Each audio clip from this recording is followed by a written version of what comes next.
स्वागत है आप सभी का एक बार फिर से शिक्षक शिक्षा यूट्यूब चैनल पे। और आज के इस क्लास में हम लोग डीएलएड फर्स्ट ईयर के क्लास F1 को कंटिन्यू करेंगे। और F1 हमारा चल रहा है, इसके पहले के 2 क्लासेस आ चुके हैं। और आज के इस क्लास में हम लोग इसके टॉपिक नंबर 4 को कंप्लीट करेंगे। बाल अधिकारों का संदर्भ, इकाई 1 से चौथा टॉपिक बचा हुआ था, बाकी के 3 टॉपिक क्लियर हो चुके हैं। तो इस टॉपिक की ओर बढ़ेंगे। और इस टॉपिक की ओर बढ़ें उससे पहले आपके 1-2 महत्वपूर्ण सवाल आए हुए थे कमेंट बॉक्स में, मैंने देखा, तो उन सवालों के भी जवाब मैं देता चलूँगा।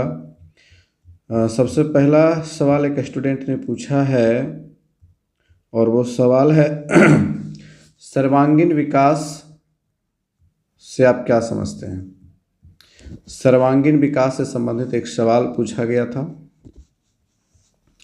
तो सर्वांगीण विकास के ऊपर हम चर्चा करेंगे। सर्वांगीण का मतलब क्या होता है। देखिए, विकास के अलग अलग आयाम हैं। एक शारीरिक आयाम है, एक मानसिक आयाम है, एक संवेगात्मक आयाम है, एक सामाजिक आयाम। ये 4 मुख्य रूप से आयाम हैं। किसी भी बच्चे का इन चारों फील्ड में, इन चारों क्षेत्रों में उचित विकास हो रहा है या नहीं हो रहा है, इसी के ऊपर फोकस करता है सर्वांगीण विकास। ठीक है, सर्वांगीण विकास की थ्योरी कहती है कि किसी भी बच्चे का ओवरऑल डेवलपमेंट होना चाहिए।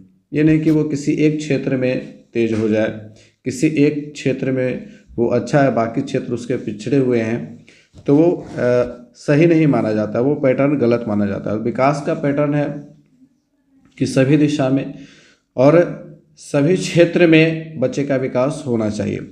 तो सर्वांगीण विकास का मतलब है कि उसका संज्ञानात्मक विकास, संज्ञानात्मक मतलब मानसिक विकास, संज्ञानात्मक विकास अच्छा होना चाहिए।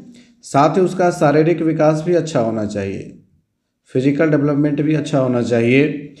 अब फिजिकल डेवलपमेंट के अंदर 2 कौशल आते हैं। एक आता है स्थूल गत्यात्मक कौशल, स्थूल गत्यात्मक कौशल, और दूसरा होता है सूक्ष्म गत्यात्मक कौशल, जिसको इंग्लिश में ग्रॉस मोटर स्किल कहते हैं। ग्रॉस मोटर स्किल स्थूल गतिक कौशल को, और सूक्ष्म गतिक कौशल को फाइन मोटर स्किल कहते हैं। अब ये क्या है, इसको समझिए।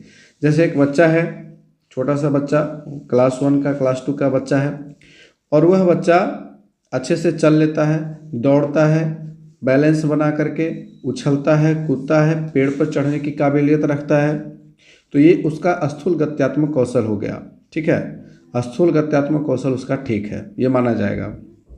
सूक्ष्म गत्यात्मक कौशल की बात करेंगे तो जो छोटी चीज़ें हैं, जो महीन चीज़ें हैं, जैसे सुई में धागा पिरोना, ठीक है, माला बनाना, चित्र बनाना, चित्र में रंग भरना, ठीक है, ये सारे जो हैं सूक्ष्म गतिक कौशल हैं, जहाँ पे हमारे सूक्ष्म छोटे अंगों के साथ साथ हमारे मस्तिष्क का गहरा समन्वय हो, गहन समन्वय हो, तो उसको सूक्ष्म गतिक कौशल कहते हैं। वहीं स्थूल गतिक कौशल में हमारे जो शरीर के बाहरी अंग होते हैं, उनका उचित विकास देखा जाता है। जैसे पेड़ पे चढ़ना, तो किसी बच्चे का हाथ, पैर, बाकी बॉडी के पार्ट ठीक रहेंगे और वो उसके अकॉर्डिंग वो काम कर रहा है, वर्क कर रहा है, पेड़ के ऊपर चढ़ रहा है, आसानी से उतर भी जा रहा है, तो ये माना जाएगा कि उसका स्थूल गतिक कौशल भी अच्छा है, विकसित है।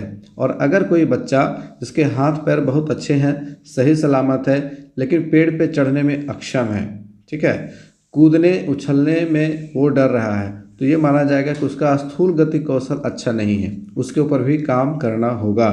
क्योंकि विकास की परिभाषा में स्थूल गतिक कौशल का भी विकास होना जरूरी है, सूक्ष्म गतिक कौशल का भी विकास होना जरूरी है ना। तो संज्ञानात्मक विकास, शारीरिक विकास, इसके साथ साथ संवेगात्मक विकास होता है। संवेग, हमारे अंदर जो संवेग उत्पन्न होते हैं, भावनाएं जिनसे संबंधित होती हैं, उनका भी उचित रूप में विकास होना चाहिए। ठीक है, अब ये संवेग के कुल 14 प्रकार बताया गए हैं, मैकडूगल का पढ़ना पड़ेगा, आगे हम लोग क्लासेस में इसको डिटेल से डिस्कशन करेंगे। तो संवेगात्मक विकास होना चाहिए, उचित सामाजिक विकास भी होना चाहिए। जैसे कोई बच्चा है, वो अपने समाज के साथ अंतःक्रिया करने में समर्थ है या फिर नहीं है। अब इसमें व्यक्तित्व आ जाता है, जैसे किसी एक बच्चे का व्यक्तित्व अंतर्मुखी हो सकता है, बहिर्मुखी हो सकता है। तो व्यक्तित्व 3 प्रकार के मुख्य रूप से होते हैं, एक होता है अंतर्मुखी, एक होता है बहिर्मुखी और तीसरा होता है उभयमुखी। तो बहिर्मुखी जो बच्चे होंगे वो आसानी से कहीं भी पब्लिक स्पीकिंग उनका अच्छा होगा, ठीक है। पब्लिक स्पीकिंग जिनका अच्छा है, किसी भी तरह से वो अपने भावनाओं को प्रकट करने में हिचकिचाते नहीं हैं, ठीक है, उनके अंदर झिझक नहीं रहती है। अब जैसे कुछ बच्चे होते हैं जिनको आप मंच पर चढ़ा दीजिएगा तो उनके हाथ पैर कांपने लग जाते हैं, ठीक है। हम में से बहुत सारे लोगों के साथ ऐसा होता है। तो ये क्यों होता है? क्योंकि ऐसी जो ऐसा जो व्यक्तित्व होता है वो अंतर्मुखी व्यक्तित्व के कारण होता है कि अपने आप को एक्सपोज करने में बच्चा असमर्थ है, तो वो अंतर्मुखी व्यक्तित्व कहलाता है। एक बहिर्मुखी व्यक्तित्व हो गया जिसमें अपने आप को बच्चा आसानी से एक्सपोज कर रहा है, अपनी अभिव्यक्ति आसानी से वो दे रहा है। अगर उसको 10 लोगों के बीच डांस करने के लिए भी कहा जा रहा है तो वो खुल कर के डांस कर रहा है, खुल कर के गा रहा है, खुल कर के बोल रहा है, ठीक है, जो भी उचित चीज़ें हैं। ऐसा नहीं कि कोई अनर्गल चीज़ कर रहा है, वो गलत हो जाएगा। तो बहिर्मुखी प्रतिभा वो हो गई। अंतर्मुखी प्रतिभा के अंदर जो वैसे बच्चे आते हैं जो अपने आप में खोए रहते हैं, अपने आप में लीन रहते हैं, उनको पब्लिक स्पीकिंग में उतनी अभिरुचि नहीं होती है, तो ये अंतर्मुखी प्रतिभा हो गया। एक होता है उभयमुखी व्यक्तित्व जिसमें दोनों बैलेंस में होता है, ठीक है, दोनों चीज़ें बैलेंस में होती है, तो वो उभयमुखी बेटर माना जाता है। तो वहाँ पे संवेगात्मक विकास भी देखा जाएगा बच्चों का, ठीक है, और एक है सामाजिक विकास भी देखा जाएगा। सामाजिक विकास में बच्चे का अनुशासन देखा जाएगा, बच्चे के सामाजिक मूल्य देखे जाएंगे कि बच्चा समय पे स्कूल आ रहा है, अनुशासन में रह रहा है, अपने पोशाक के साथ आ रहा है, विद्यालय में उसका व्यवहार कैसा है, सहयोगात्मक व्यवहार है, ठीक है। तो वो सारी चीज़ें जो सामाजिक गुणों से जुड़ी हुई हैं उसका भी वहाँ पे अवलोकन किया जाता है। तो इस तरह से एक बच्चे के सर्वांगीण विकास में सभी चीज़ें समाहित होती हैं। और आप जब स्कूल में आइएगा तो पोर्टफोलियो बनाना होता है जिसमें इन सारी चीज़ों की जानकारी अंकित करनी होती है शिक्षक को, ठीक है। प्रगति पत्रक बनाना होता है, तो प्रगति पत्रक में भी जो भी शिक्षा से संबंधित चीज़ें हैं, जो उसके सिलेबस से संबंधित चीज़ें हैं, उसका इंडिकेशन किया जाता है। साथ ही साथ जो पाठ्य सहगामी क्रियाएं हैं एवं जो उसके अनुशासन वगैरह से जुड़ी हुई हैं। तो एक कहने का मतलब है कि ओवरऑल डेवलपमेंट बच्चों का देखा जाता है। उम्मीद है कि आपको सर्वांगीण विकास का कॉन्सेप्ट क्लियर हो गया होगा। चलिए अब आज के टॉपिक को शुरू करते हैं। एक और सवाल था, मैंने देखा वो सवाल रिलेटेड था आपके DLED और इसके साथ साथ ग्रेजुएशन कर सकते हैं या फिर नहीं कर सकते हैं, ठीक है। ग्रेजुएशन DLED के साथ कर सकते हैं या फिर नहीं कर सकते हैं, तो इसका आंसर है कर सकते हैं, ठीक है, कर सकते हैं। लेकिन इसमें एक क्राइटेरिया है। क्राइटेरिया ये है कि आपको ग्रेजुएशन ओपन यूनिवर्सिटी से करना है, खुला विश्वविद्यालय डिस्टेंस मोड से करना है। आप कर सकते हैं, दिक्कत नहीं होगी। लेकिन मैं यहाँ पे स्टूडेंट को सजेस्ट नहीं करूँगा कि आप DLED के साथ साथ किसी भी प्रकार का अन्य कोर्स करें, ठीक है। क्यों? क्योंकि DLED बहुत ही महत्वपूर्ण कोर्स है और इसके ऊपर आपका कैरियर टिका हुआ है। अगर आपने DLED में एडमिशन लिया है दैट मीन्स आपने एक कैरियर ओरिएंटेड कोर्स को चुना है, ठीक है। और जैसा कि आप लोगों को पता है कि अभी वर्तमान समय में पूरे भारत में बात करें तो 10 लाख शिक्षकों के पद रिक्त हैं। 10 लाख शिक्षकों के पद हैं रिक्त हैं और केवल 2 लाख तो हमारे अपने राज्य में रिक्त पद पड़े हुए हैं, ठीक है। इन 2 लाख पदों के ऊपर वैकेंसीज आने वाले समय में देखने को मिलेंगी। तो अगर आप DLED में अच्छी तरीके से अभी अपना ध्यान लगाते हैं, 80% से एबव मार्क्स आपका आता है, देन आपको सीटेट भी अच्छे मार्क्स के साथ क्वालिफाई करना है, बिकॉज सीटेट के भी वेटेज आपको मिलेंगे, है ना। पता है ना आपको प्रोसेस आपका टीचिंग अप्लाई जब आप करिएगा तो वहाँ पे जो मेरिट बनेगा आपका किस प्रकार से मेरिट बनेगा, तो मेरिट बनाने का प्रोसेस अब चेंज हुआ है। मेरिट बनाने में आपका जो ट्रेनिंग है उसका 40% लिया जाएगा और आपका जो डीएलएड है उसका 60% लिया जाएगा। ठीक है, तो इन दोनों को ऐड करके परसेंटेज निकाले जाएंगे। एकेडमिक का 40%, ठीक है, एकेडमिक का जैसे आप 1 to 5 के लिए अप्लाई कर रहे हैं, ठीक है, तो आपका जो एकेडमिक है, एकेडमिक में कौन कौन चीज़ें आ जाएंगी, मैट्रिक का परसेंटेज प्लस इंटर का परसेंटेज प्लस आपका प्रशिक्षण का परसेंटेज। प्रशिक्षण में आप डीएलएड किए हुए हैं, जो कैंडिडेट बीएड किए हुए रहेंगे उनका बीएड का परसेंटेज आ जाएगा, ऐड होगा।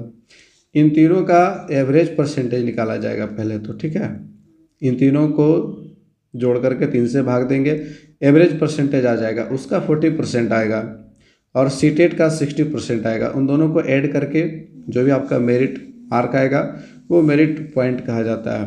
तो मेरिट कहने का सीधा सीधा मतलब है कि आपके मेरिट पॉइंट में डीएलएड और सीटेट की बड़ी ज़बरदस्त भूमिका है। ठीक है, डीएलएड और सीटेट ये दोनों काफ़ी अहम भूमिका रखते हैं इनके मार्क्स। तो आपको ऐसा नहीं करना है कि डीएलएड को हल्के में लेना है। अगर आप डीएलएड को हल्के में लीजिएगा देन आपका मार्क्स कम हो जाएगा, और कम होगा तो देख लीजिए अभी कंपटीशन का किस तरह से दौर है, तो कंपटीशन में आप पिछड़ जाइएगा। और अगर आप फुल्ली 2 वर्ष डीएलएड के ऊपर देते हैं तो निश्चित रूप से आपका सीटेट एकदम अच्छे मार्क्स से 130 प्लस से क्लियर होगा, क्योंकि डीएलएड के सिलेबस से ही सीटेट में सवाल पूछे जाते हैं। आपके पास पेडागोजी भी डीएलएड में है, आपके पास सीडीपी भी, टोटल चीज़ें हैं डीएलएड में, तो डीएलएड के सिलेबस के अकॉर्डिंग सीटेट के सवाल होते हैं। तो चलिए अब आपके सवाल के जवाब हो गए हैं, तो प्रमुख सवाल मुझे लगे। उसी तरह से अगर किन्हीं भी कैंडिडेट को कोई भी डाउट हो, कोई भी सवाल पूछना हो तो कमेंट बॉक्स में कमेंट करें।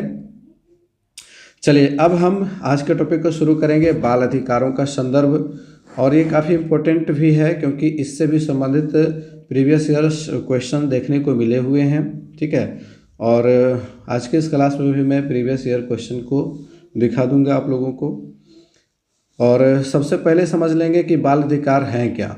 ठीक है, बाल अधिकार तो इसको इंग्लिश में चाइल्ड राइट्स कहते हैं। ठीक है, तो अधिकार संविधान हमारा कहता है मूल अधिकार प्रदान करता है सभी नागरिकों को, है ना, मूल अधिकार की बात की जाती है। तो मूल अधिकार और बाल अधिकार में थोड़ा सा डिफरेंस है, क्योंकि मूल अधिकार सभी नागरिकों को है प्राप्त है, और नागरिक की जब बात आती है तो नागरिक हमारा संविधान किसको मानता है, जिनकी आयु 18 वर्ष पूरी हो जाती है। ठीक है, और 18 वर्ष से कम जो आयु के व्यक्ति हैं, 18 वर्ष की आयु से जो कम के व्यक्ति हैं, जो लोग हैं, जो मानव हैं, उनको बच्चा माना जाता है। इसके ऊपर हम लोगों ने पहले क्लास में डिस्कशन किया हुआ है। तो यहाँ पे इन बच्चों के लिए भी कुछ खास अधिकार, कुछ खास प्रावधान किए गए हैं, उन्हीं को बाल अधिकार कहा जाता है। ठीक है, एक बच्चा जब हमारे समाज में आता है तो समाज के पूर्व निर्धारित धारणाओं को उसे झेलना पड़ता है। जो भी चीज़ें पहले से निर्धारित हैं उसी के अनुसार से बच्चा आगे अपना डेवलपमेंट करता है, और बहुत सारे फैक्टर्स हैं जिसके ऊपर हम लोग पिछले क्लास में चर्चा कर चुके हैं। बहुत सारे ऐसे फैक्टर्स हैं जिनका प्रभाव बचपन के ऊपर पड़ता है। बच्चों के सभी प्रकार के विकास के ऊपर बहुत सारे कारकों का प्रभाव पड़ता है। अब बच्चों के विकास के लिए कुछ सहायता चाहिए और कुछ कानूनी सहायता भी चाहिए। तो ये जो कानूनी सहायता दिए गए हैं इन्हीं को बाल अधिकार कहते हैं। अब इन अधिकारों में कौन कौन से अधिकार आते हैं, आइए इसकी चर्चा करते हैं। तो प्रमुख बाल अधिकारों में पहला है शोषण के विरुद्ध अधिकार, और ये संविधान के अनुच्छेद 23 में वर्णित है। इसमें मानव के दुर्व्यापार और बलात् श्रम का प्रतिषेध है। बलात् श्रम मतलब कोई भी व्यक्ति किसी बच्चे से ज़बरदस्ती काम नहीं करवा सकता है। अगर कोई व्यक्ति किसी बच्चे से ज़बरदस्ती काम करवाता हुआ पकड़ा जाता है तो उसे अनुच्छेद 23 के तहत सज़ा दी जाती है। तो इस प्रकार से हमारे संविधान में अनुच्छेद 23 है जो शोषण के विरुद्ध अधिकार प्रदान करता है। और इसी में एक पॉइंट बाद में ऐड किया गया है बच्चों को यौन उत्पीड़न से बचाने के लिए महिला और बाल विकास विभाग ने यौन अपचार, जिसको पॉक्सो एक्ट कहा जाता है, पॉक्सो आपने नाम सुना होगा, protection of children from sexual offence, ये अधिनियम 2012 में शुरू किया गया था। और इस अधिनियम के तहत अगर कोई व्यक्ति किसी भी बच्चे के साथ यौन उत्पीड़न मामले में संलिप्त रहता है तो उसे पॉक्सो एक्ट के तहत सजा दी जाती है। चलिए अब अगला है अनुच्छेद 24, और ये अनुच्छेद 24 कहता है कारखानों आदि में बालकों के परिसंकटमय नियोजन का प्रतिषेध। जैसे कोई फैक्ट्री खोला गया है और इस फैक्ट्री का मालिक अपने यहाँ काम करवाने के लिए छोटे छोटे बच्चे को, जिनकी आयु 18 वर्ष से नीचे है, ठीक है, 14 वर्ष 12 वर्ष के बच्चों को अपने यहाँ काम करने के लिए रखे हुए हैं, ठीक है। तो ऐसी स्थिति में अगर इस कारखाने के मालिक के ऊपर सरकार की नज़र पड़ जाती है तो अनुच्छेद 24 के तहत उसे सज़ा हो सकती है। और इस मामले में एक हमारे भारत के पुरोधा हैं कैलाश सत्यार्थी, आपने नाम सुना होगा, जिनको नोबेल पुरस्कार भी दिया गया है। कैलाश सत्यार्थी ने ऐसे बच्चों के लिए काम किया हुआ है। इन्होंने कारखानों में, बहुत सारे दुकानों में ज़बरदस्ती जो काम पर बच्चे लगाए जाते हैं उनको मुक्त करवाने का काम किया। बाल श्रम निषेध नियम के अंतर्गत इन्होंने काम किया। और बहुत सारे ऐसे बच्चों को जिन्हें ज़बरदस्ती, मजबूरी के कारण कह लीजिए, गरीबी के कारण कह लीजिए, कारखानों आदि में ज़बरदस्ती काम करना पड़ता था, उन्हें मुक्त करवाने का काम कैलाश सत्यार्थी ने किया था। आगे बढ़ते हैं। अगला है शिक्षा का अधिकार अधिनियम 2009, और ये बहुत ही ज़्यादा महत्वपूर्ण है और इससे रिलेटेड आपके सीटेट में भी सवाल पूछे जाते हैं, डीएलएड में तो पूछा ही जाएगा। RTE act 2009, RTE act 2009, right to education, right to education. एक और भी है आरटीआई, कंफ्यूज नहीं होइएगा आप लोग। आरटीआई क्या है? Right to information, right to information, और ये 2005 में लागू हुआ था, है ना, आरटीआई। तो आरटीआई सूचना का अधिकार है और आरटीई शिक्षा का अधिकार है। तो सूचना का अधिकार पहले लागू हुआ, शिक्षा का अधिकार बाद में लागू हुआ। हालांकि इसे बहुत पहले लागू होना चाहिए था, बहुत देर से लागू हुआ। खैर, हम लोगों को शिक्षा के ऊपर जो संविधान में वर्णित चीज़ें हैं उसके बारे में एक बेसिक जानकारी जरूरी है। तो सबसे पहले जब संविधान का निर्माण हुआ था तो अनुच्छेद 45 में शिक्षा को राज्य के नीति निर्देशक तत्वों के अंतर्गत रखा गया था। ठीक है, याद रखेंगे इस चीज़ को कि जब संविधान का निर्माण हुआ था तो शिक्षा अनुच्छेद 45 के तहत राज्य के नीति निर्देशक तत्वों के अधीन थी। इसका ये मतलब था कि शिक्षा के ऊपर पूरी तरह से राज्य का अधिकार था। शिक्षा नीति के निर्माण से लेकर के शिक्षकों को वेतन देने तक सारी प्रक्रिया राज्य के अधीन थी। ठीक है, लेकिन बहुत वर्षों तक इसका रिजल्ट बढ़िया जब नहीं आया और 1976 में 42वां संविधान संशोधन हुआ। ठीक है, 42वें संविधान संशोधन 1976 के द्वारा शिक्षा को समवर्ती सूची में डाल दिया गया। इस सूची में, समवर्ती सूची में। ठीक है, याद रखेंगे। एक प्रश्न आ सकता है या आप इस पॉइंट को अगर देंगे तो आपका आंसर अच्छा होगा। शिक्षा को समवर्ती सूची में कब शामिल किया गया? तो 1976 ईस्वी में संविधान के 42वें संशोधन के द्वारा। अब इससे क्या हुआ? समवर्ती सूची में आने के बाद क्या फर्क पड़ा? समवर्ती सूची में आने के बाद फर्क ये पड़ा कि अब शिक्षा के ऊपर केंद्र एवं राज्य दोनों का अधिकार हुआ और मुख्य रूप से केंद्र का अधिकार हो गया। क्योंकि केंद्र जो नीति बनाएगी राज्य सरकार को उसमें थोड़े बहुत परिवर्तन के साथ उस नीति को लागू करना था। ठीक है। और इसके बाद 10 साल के बाद राष्ट्रीय शिक्षा नीति 1986 आई। ठीक है। तो राष्ट्रीय शिक्षा नीति 1986 ने आमूलचूल परिवर्तन लाया शिक्षा के क्षेत्र में, और इसका शैक्षिक संरचना 10+2+3 का रहा, जो वर्तमान समय तक विद्यमान है। हालांकि NEP 2020 आ चुका है और इसका काम जो है अंतिम चरण में है, और बहुत जल्द NCF 2023 आने वाला है। ठीक है, NCF 2023 आने वाला है। NCF 2005 खत्म हो जाएगा।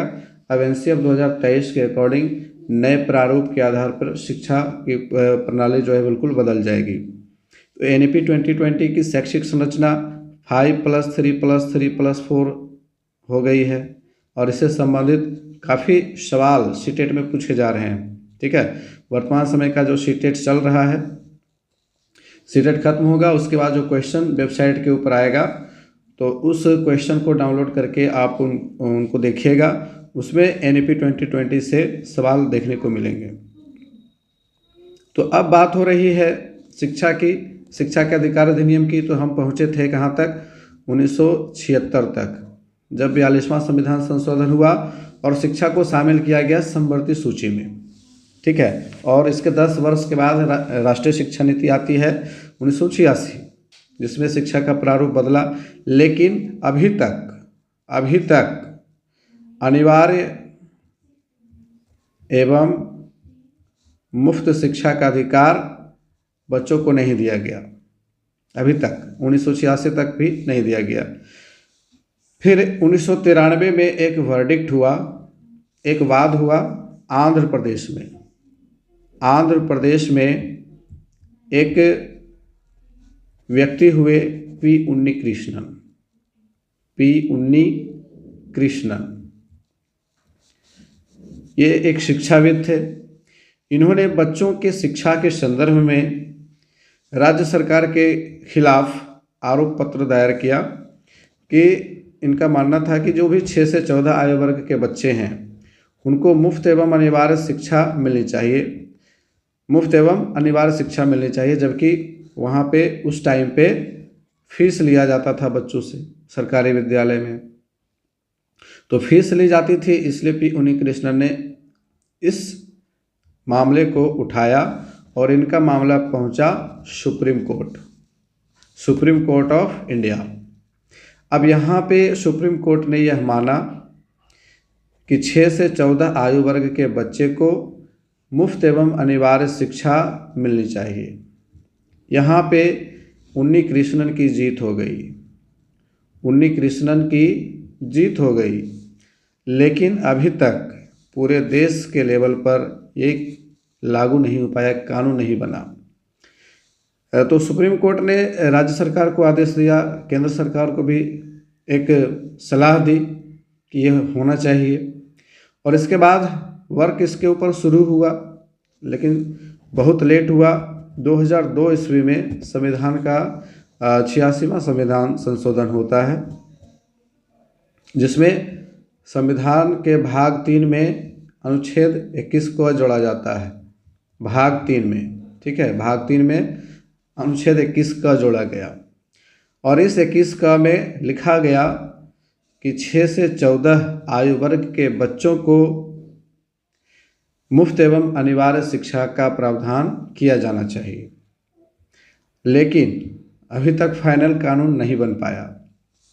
2002 में 21 का जुट गया, लेकिन इसके ऊपर लंबा मंथन चला, बहुत सारी समितियां बनी, आयोग बने, फीडबैक लिया गया, और अंततः 2009 ईस्वी में अगस्त महीने में हमारी संसद ने इस कानून को पारित किया, और फाइनली ये लागू हुआ आपके अप्रैल 2010 में।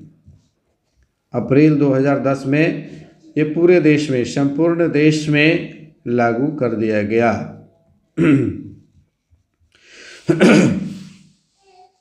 तो अप्रैल 2010 में शिक्षा का अधिकार अधिनियम 2009 पूरे देश में लागू कर दिया गया। और इस अधिनियम के तहत क्या क्या प्रावधान किए गए, तो RTE एक्ट 2009 मैं व्हाट्सएप ग्रुप पे डाल दूंगा, टेलीग्राम पे भी डाल दूंगा, आप वहाँ से इसको डाउनलोड करके पढ़ लीजिएगा पूरा। और इसमें जो प्रमुख प्रावधान है उसे मैं आप लोगों को इंडिकेट कर दे रहा हूँ। सबसे पहली बात कि जो भी सरकार है, चाहे वो केंद्र की सरकार हो चाहे वो राज्य की सरकार हो, उनके लिए 6 से 14 आयु वर्ग के बच्चों के लिए 6 से 14 आयु वर्ग के बच्चों के लिए मुफ्त एवं अनिवार्य शिक्षा लागू करना अनिवार्य हो गया।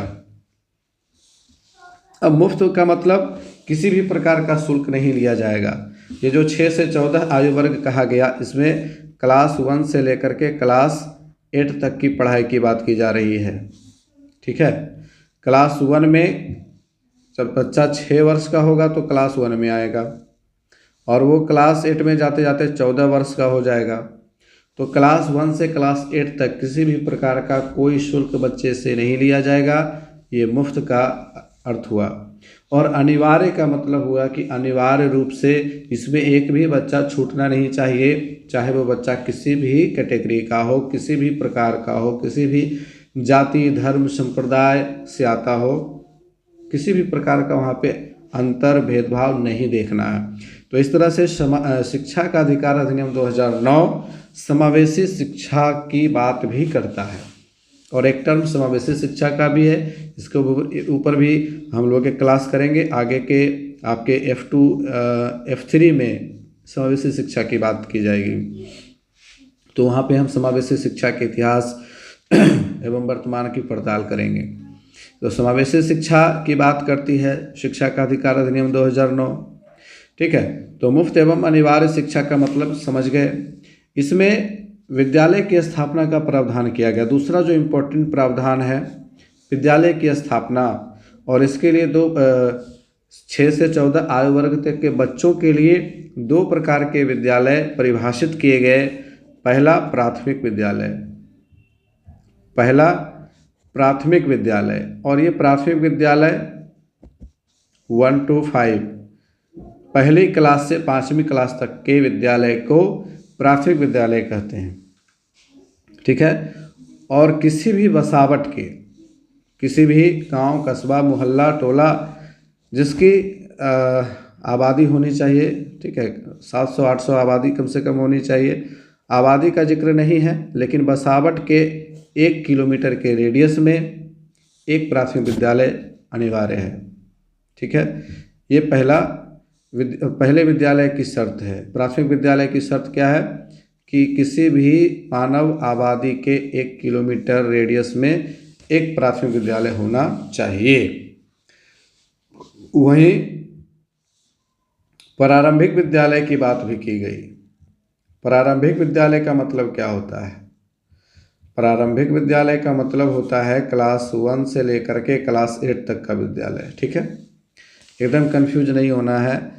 यह याद रखना है कि प्राथमिक विद्यालय 1 to 5 के विद्यालय को कहते हैं, और प्रारंभिक विद्यालय क्लास 1 से क्लास 8 तक के विद्यालय को कहते हैं। ठीक है, हम लोग इसको मिडिल स्कूल भी कहते हैं। ठीक है, मिडिल स्कूल, मध्य विद्यालय के नाम से भी जाना जाता है। तो मध्य विद्यालय में 3 किलोमीटर का रेडियस लिया गया। ठीक है, 3 किलोमीटर के रेडियस में एक मिडिल स्कूल अनिवार्य है। ये विद्यालय की स्थापना का प्रावधान कर दिया गया ताकि गांव-गांव तक स्कूल पहुंच जाए। और आप लोग देखेंगे अपने गांव में, अपने शहर में, अपने मोहल्ले में, तो ये रेडियस के अनुसार विद्यालय की स्थापना कर दी गई है। ठीक है, पहले बहुत सारे विद्यालय में भवन नहीं था, मकान नहीं था, बिल्डिंग नहीं था, उस पर भी बहुत सारा काम किया गया है, और लगभग 90% स्थिति सुधार हो गई, स्कूल भवन बन करके तैयार हो गया। इसके बाद विद्यालय के शिक्षकों की बात की गई। ठीक है, शिक्षकों की बात की गई, शिक्षकों की भर्ती की, कि शिक्षकों की भर्ती जरूरी है, और इसका अनुपात रखा गया 30:1 का प्राथमिक विद्यालय के लिए। 1 to 5 क्लास के स्कूल के लिए, प्राथमिक विद्यालय के लिए, यानी कि कक्षा 1 से लेकर के कक्षा 5 तक के लिए रेशियो है 30:1, 30 बच्चे पर 1 शिक्षक। ठीक है। और मिडिल स्कूल में क्लास 6 to 8 में 35:1, क्लास 6 to 8 में 35:1 का रेशियो है। 35 बच्चों के ऊपर 1 टीचर। ठीक है। और जो शिक्षक नियुक्त किए जाएंगे वो प्रशिक्षित होने चाहिए। यहीं से प्रशिक्षण का नियम लागू हुआ, यहीं से प्रशिक्षण का नियम लागू हुआ। प्लस अध्यापक पात्रता परीक्षा, अध्यापक पात्रता परीक्षा जिसको टीचर एलिजिबिलिटी टेस्ट कहा जाता है, और ये सेंट्रल लेवल पर सीटेट कहलाता है, सेंट्रल टीचर एलिजिबिलिटी टेस्ट। और राज्य स्तर पर अपने बिहार का देंगे तो बीटेट हो जाएगा। ठीक है, बीटेट हो जाएगा, बिहार टीचर एलिजिबिलिटी टेस्ट। अगर यूपी में देंगे तो यूपी टेट हो जाएगा, अगर हरियाणा में देंगे तो एस टेट हो जाएगा। इस प्रकार से राज्य के अंतर्गत राज्य के अक्षर में जो राज्य का पहला अक्षर है वो आगे लग जाता है, और केंद्र स्तर पर सी आगे लग जाता है। तो मुख्य बात है टेट का, TET, टेट मतलब टीचर एलिजिबिलिटी टेस्ट। ये 2 क्राइटेरिया जरूरी कर दिए गए। लेकिन 2011 में जब पहली बार बिहार में टेट लिया गया था तो उस टाइम पे बिहार में प्रशिक्षित कैंडिडेट्स की संख्या नगण्य थी, बहुत कम। और उस समय ये प्रावधान किया गया कि जो अनट्रेंड लोग हैं, ठीक है, जो अनट्रेंड लोग हैं वे भी इस परीक्षा में शामिल हो सकते हैं। 2011 की परीक्षा में ये पहला और आखिरी मौका था ऐसे कैंडिडेट्स के लिए जो शिक्षक बनना चाहते थे और इस परीक्षा में शामिल होना चाहते थे।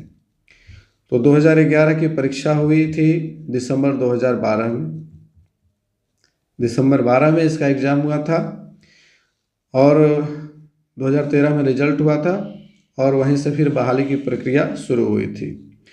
और इसी एग्ज़ाम में मैंने भी पास किया था, 2011 वाले एग्ज़ाम में। तो मैंने भी अनट्रेंड पास किया था। पास करने के बाद स्कूल में आने के बाद फिर ट्रेनिंग हुई, मैंने DLED किया। ठीक है।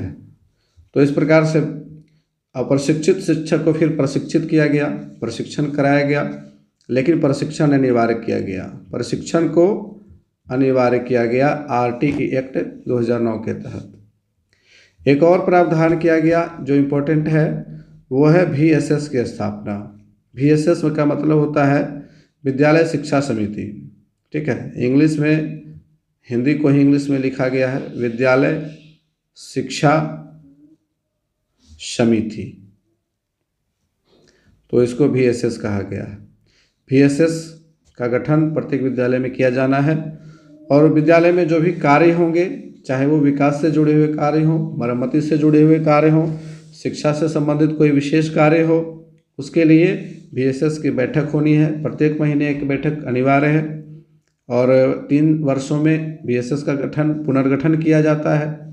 इसमें एक अध्यक्ष होते हैं, और अध्यक्ष जिस वार्ड में विद्यालय अवस्थित है उसका जो वार्ड सदस्य है वो अध्यक्ष होता है। सचिव एक होते हैं जो चुने जाते हैं, इलेक्ट किए जाते हैं, और सदस्य होते हैं, और सदस्य में प्रत्येक जाति से एक पुरुष एक महिला को लिया जाता है। ठीक है। अधिकांशतः इसमें महिलाएं होती हैं।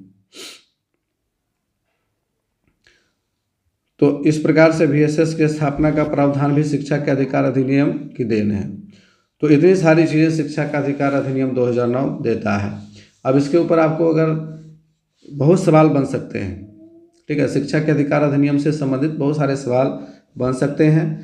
एक सवाल बन सकता है कि शिक्षा के अधिकार अधिनियम 2009 के प्रमुख 5 प्रावधानों की चर्चा करें, प्रमुख 5 प्रावधानों की चर्चा करें। शॉर्ट टाइप क्वेश्चन में आपको ये प्रश्न देखने को मिल सकता है। या शिक्षा के अधिकार अधिनियम 2009 का संक्षिप्त वर्णन करें। तो इसमें इसकी स्थापना कैसे हुई और इसके जो प्रमुख प्रावधान हैं वो भी आपको दिखाना पड़ेगा। तो प्रश्न की प्रकृति कैसी होगी इस पर निर्भर करता है। चलिए अब आगे बढ़ेंगे। अगला है बाल अधिकारों पर संयुक्त राष्ट्र समझौता कन्वेंशन, और ये अंतर्राष्ट्रीय स्तर पर है। ठीक है, अंतर्राष्ट्रीय स्तर के कुछ प्रमुख बाल अधिकारों का संदर्भ अगर पूछा जाए तब हम वहाँ पे इसकी चर्चा कर सकते हैं।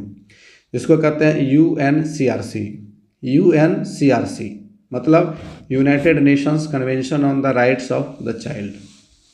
1989 में 1989 ईस्वी में संयुक्त राष्ट्र महासभा द्वारा बच्चों के अधिकार पर समझौता का अवग्रहण किया गया था। इसके अनुसार बच्चे समाज में एक व्यक्तिगत जीवन जीने के लिए पूर्ण रूप से तैयार होने चाहिए और संयुक्त राष्ट्र चार्टर में घोषित किए गए आदर्शों को ध्यान में रख कर के उनका पालन किया जाना चाहिए। ठीक है, अगला है संयुक्त राष्ट्र अंतर्राष्ट्रीय बाल आपातकालीन निधि, जिसको हम सभी लोग यूनिसेफ के नाम से जानते हैं। यूनिसेफ का फुल फॉर्म भी याद रखिएगा, United Nations International Children's Emergency Fund. और इसकी स्थापना भी संयुक्त राष्ट्र, यहाँ जो देख रहे हैं आप, संयुक्त राष्ट्र महासभा की स्थापना हुई 1989 में। उसके बाद फिर वहीं से यूनिसेफ भी निकला।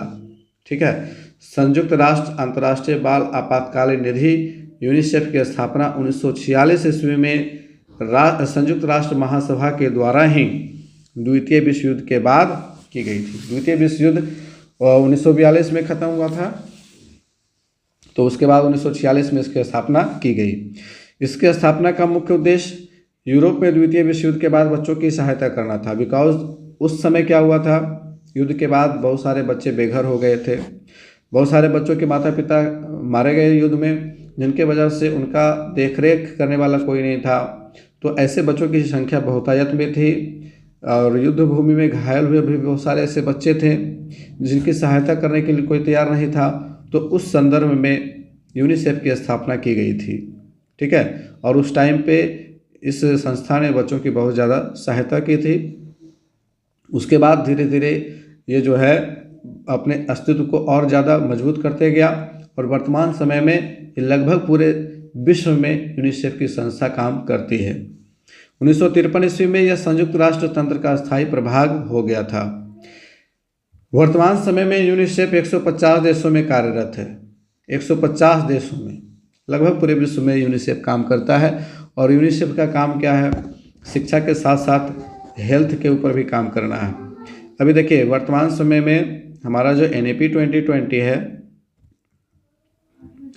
उसका एजुकेशनल पैटर्न 5+3+3+4 है। ये आप सभी को रटा ही गया है। तो इसमें जो फर्स्ट 5 है, ये 5 ईयर का जो फर्स्ट स्टेज है, ये स्टेज क्या इंगित करता है, ये स्टेज इंगित करता है नर्सरी क्लास से लेकर के, nursery, LKG, UKG, class 1, class 2, ये 5 वर्ष। इन 5 वर्षों में बच्चे की आयु कितनी होगी? बच्चे की आयु होगी 3 से लेकर के 8 वर्ष। 3 वर्ष का जब बच्चा होगा तो वो नर्सरी में आएगा।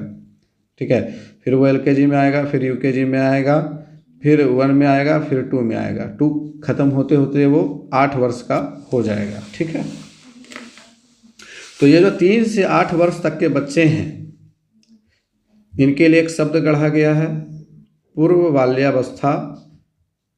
पूर्व बाल्यावस्था एवं देखभाल,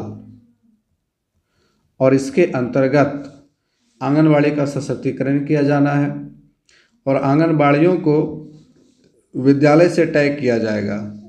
यानी कि आंगनवाड़ी केंद्र जहां संचालित हैं, आपने देखा होगा अपने आसपास आंगनवाड़ी केंद्र, उसकी स्थिति बहुत ख़राब है।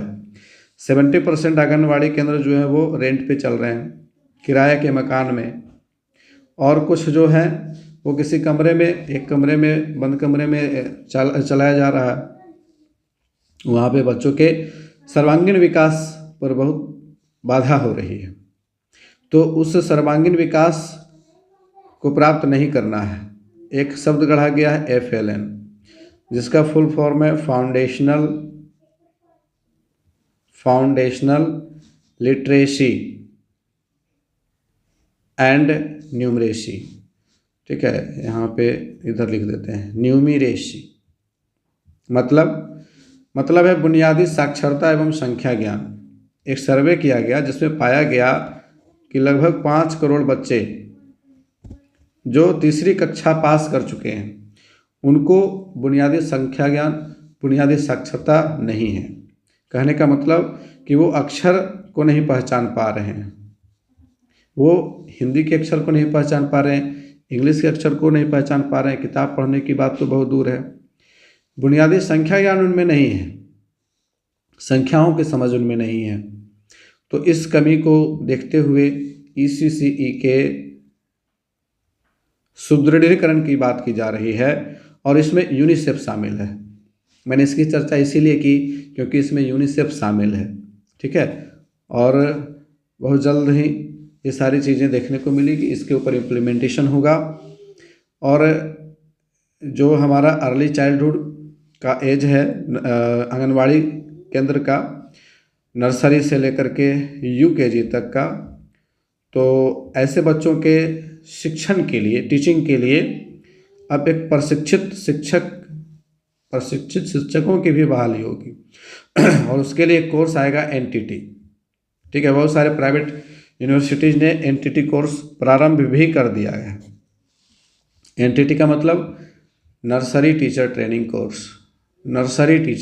कोर्स। ठीक है, जिसमें पूर्व बाल्यावस्था के बच्चों के शिक्षण के संबंध में प्रशिक्षण दिया जाएगा और ऐसे प्रशिक्षित शिक्षक बहाल होंगे। कहाँ पे? पूर्व बाल्यावस्था के तहत आंगनवाड़ी केंद्रों में बहाल होंगे। तो अब बात करेंगे आगे। यूनिसेफ वर्ष 2000 में संयुक्त राष्ट्र द्वारा निर्धारित किए गए मिलेनियम विकास के लक्ष्यों को प्राप्त करने के लिए कार्य करता है। ठीक है, मिलेनियम मतलब सहस्राब्दी विकास के लक्ष्य पे संयुक्त राष्ट्रों ने एक कुछ लक्ष्य निर्धारित किए हैं, उन लक्ष्यों को प्राप्त करने के लिए काम करता है। बाल संरक्षण कार्यक्रम के लिए यूनिसेफ के निम्नलिखित उद्देश्य हैं। इन उद्देश्यों को आप नोट करते चलेंगे। पहला है बाल श्रम, बच्चों को बाल श्रम से बचाना है। ठीक है, ये उसका पहला उद्देश्य है। बच्चों का व्यापार, बहुत सारे ऐसे देश हैं जहाँ बच्चों का व्यापार किया जाता है, छोटे छोटे बच्चों का, तो उससे भी बच्चों को बचाना है। उसके बाद है संघर्ष और आपातकाल में बच्चे, जब ऐसी स्थितियाँ आती हैं, जब देश में युद्ध की स्थिति आती है, जैसे अभी रूस और यूक्रेन में युद्ध चल रहा है, तो युद्ध के दौरान बहुत सारे बच्चे ऐसी स्थिति में पहुंच जाते हैं जब उनका कोई सहारा नहीं होता है। तो संघर्ष और आपातकाल के जो बच्चे होते हैं उनका संरक्षण यूनिसेफ करेगा। बच्चे और न्याय, बच्चे के साथ किसी भी प्रकार का अन्याय नहीं होना चाहिए, इस मामले को भी यूनिसेफ देखती है। बिना अभिभावक वाले बच्चे, ऐसे बहुत सारे NGO होंगे जो यूनिसेफ के द्वारा संचालित हैं, जो अनाथ बच्चों का देखरेख करते हैं, पालन पोषण करते हैं। यौन शोषण से बच्चों को बचाने के संबंध में भी यूनिसेफ काम करती है। बाल हिंसा, उन पर ध्यान ना देना, इस संदर्भ में भी यूनिसेफ काम करती है। तो इस प्रकार से यूनिसेफ एक अंतर्राष्ट्रीय संस्था है और यह हमारे देश में भी, हमारे राज्य में भी कार्यरत है। नेक्स्ट है विश्व स्वास्थ्य संगठन, WHO, वर्ल्ड हेल्थ ऑर्गेनाइजेशन। इसका मुख्यालय जेनेवा, स्विट्जरलैंड के अंदर है। आप इसमें ध्यान देंगे कि विश्व स्वास्थ्य संगठन का काम क्या है, इसका वर्क क्या है। तो यह बच्चों के कल्याणकारी जीवन, सही निर्वाह स्तर का मतलब हुआ कि अपने जीवन को हम कैसे जिएं, और अपने जीवन को जीने के लिए देखिए जीवन की मूलभूत आवश्यकताएं क्या हैं। आपने सुना ही होगा, रोटी, कपड़ा और मकान। रोटी, कपड़ा और मकान। ये रोटी का मतलब हो गया भोजन, कपड़ा का मतलब हो गया तन ढकने के लिए वस्त्र, मकान हो गया रहने के लिए आवास। ये 3 मूलभूत आवश्यकताएं हैं किसी भी व्यक्ति के जीवन जीने के लिए। अब इसके बाद जो 2 प्रमुख मूलभूत आवश्यकताएं हैं वो है स्वास्थ्य एवं शिक्षा, हेल्थ एंड एजुकेशन, स्वास्थ्य एवं शिक्षा। तो ये 2 और मूलभूत आवश्यकताएं हैं। अगर ये 5 मूलभूत आवश्यकताएं किसी भी व्यक्ति को मिलती हैं तो उसका जीवन निर्वाह अच्छा माना जाता है और वो अपने जीवन में अच्छा कर सकता है। तो सही निर्वाह स्तर जीवन का किसी भी व्यक्ति का तभी होगा जब उसका स्वास्थ्य अच्छा होगा, है ना।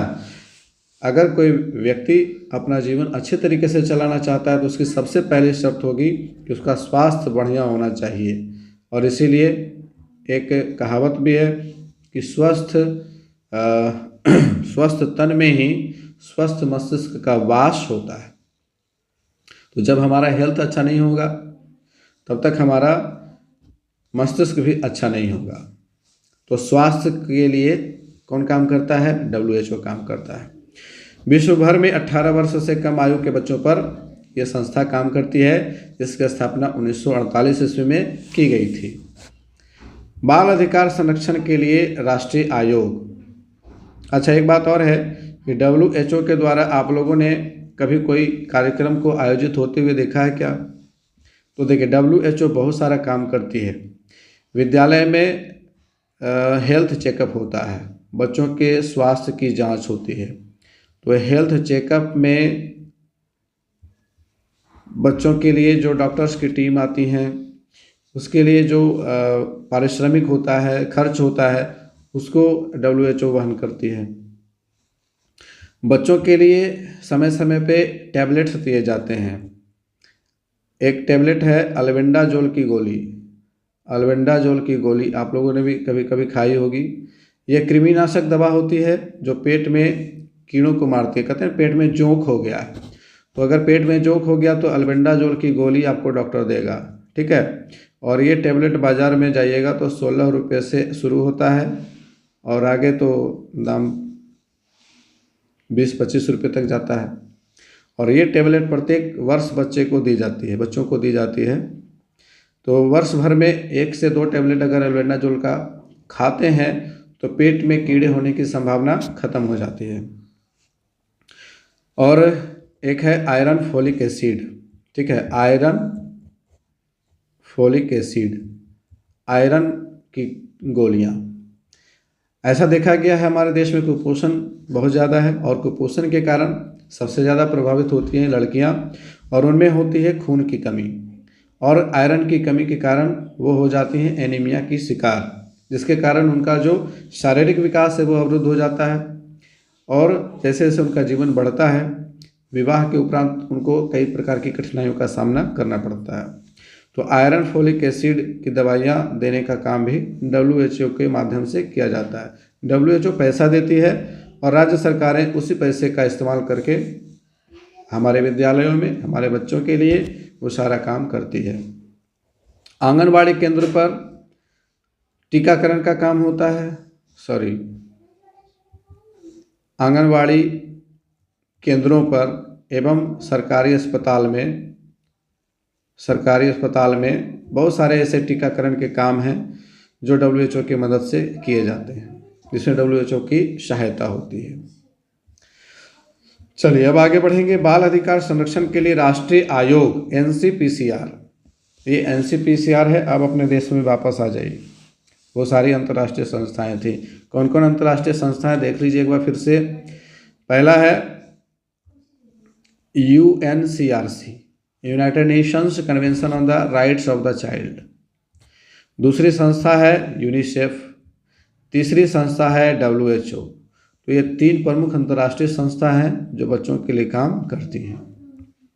अब फिर से अपने देश के ऊपर आ जाइए। बाल अधिकार संरक्षण के लिए राष्ट्रीय आयोग NCPCR है, ये national commission for protection of child rights.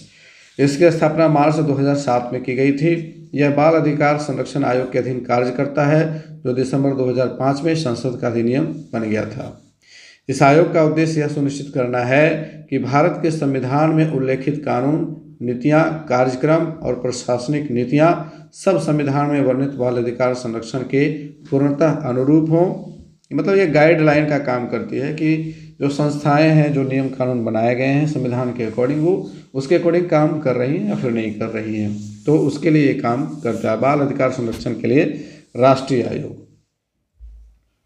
तो इस प्रकार से हमारा यहाँ पे पहला इकाई समाप्त हो गया है। अब एक बार फिर से आप इसका स्क्रीनशॉट ले लेंगे, क्योंकि मैंने पहले क्लास में सारे प्रीवियस ईयर क्वेश्चंस को डिस्कस कर दिया था। तो आप इसका स्क्रीनशॉट लेते चलिए। ये फर्स्ट स्लाइड है जिसमें 5 प्रश्न हैं और ये पाँचों 2022 में पूछे गए हैं। ठीक है, 2022 के लघु उत्तरीय सेक्शन में ये सारे प्रश्न पूछे गए हैं। इसके बाद देखिए 2021 में जो सवाल पूछे गए हैं। ठीक है, 2021 में ये सारे सवाल पूछे गए हैं इसी इकाई से, इकाई 1 से, F1 के इकाई 1 से ये सारे सवाल पूछे गए हैं। इसलिए इस इकाई को मैंने बिल्कुल डिटेल से समझाया है। इसके बाद देखिए 2020 में सवाल पूछे गए हैं, सारे सवाल 2020 के हैं। इसके बाद 2019 के सवाल, तो प्रत्येक स्लाइड में प्रत्येक वर्ष के प्रश्न डाल दिए गए हैं। ठीक है, यहाँ पे 2019 में 2 सवाल और इधर है। तो यहाँ पे हम इकाई 1 को समाप्त करेंगे। उम्मीद है कि इकाई 1 से जुड़े हुए सभी टॉपिक आपको समझ में आ गए होंगे, आपका सारा डाउट क्लियर हो गया होगा। फिर भी यदि आपके मन में कोई डाउट है तो निसंकोच हमें कमेंट करिए, आपके कमेंट का जवाब दिया जाएगा। तो मिलते हैं फिर से अगले क्लास में, तब तक के लिए गुड बाय, टेक केयर।